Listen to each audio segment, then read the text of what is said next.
45 ஆண்டு காலம் ஐயா அவர்கள் இன்னும் போராடி கொண்டிருக்கின்றார். நமக்கு விடுதலைக்காக நமக்கு இன்னும் கிடைக்கவில்லை. நாம அடிமையாக இப்படியே இருக்க வேண்டும் என்ற எண்ணம் ஆட்சியாளர்களுக்கு, குறிப்பாக திமுகவுக்கும் ஸ்டாலின் அவர்களுக்கும். இன்னொன்னு நான் சொல்றேன், இன்னைக்கு திமுக மொத்தம் 133 சட்டமன்ற உறுப்பினர்கள் திமுக சின்னத்தில் நின்றவர்கள்.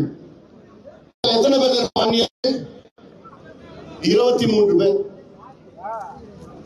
23 பேர் திமுக சட்டமன்ற உறுப்பினர்கள் வன்னியர்கள், 5 பேர் மக்களவை உறுப்பினர்கள், லோக்சபா எம்பி 5 பேர். நான் கேட்கிறேன், சரி இவங்களுக்கு எப்படி எம்எல்ஏ ஆனாங்க, எம்பி ஆனாங்க? இவங்க திறமையாலையா?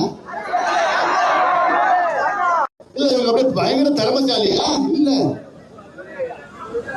சரி, இந்த 28 பேரும் அதுல 4 அமைச்சர்கள் இருக்கிறாங்க.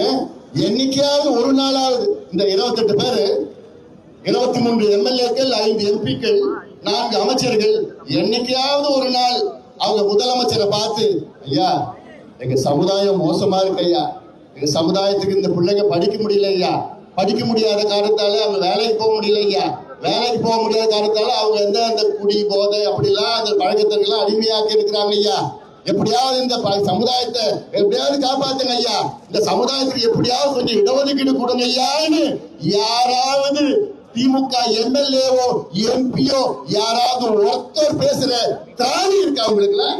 பேசிருக்கீங்களா? முதலமைச்சர் பேசிருக்கீங்களா? பேசுறதுக்கு உங்களுக்கு தைரியம் இருக்கா? திராணி இருக்கா? 4 அமைச்சர்கள் வேற அதுல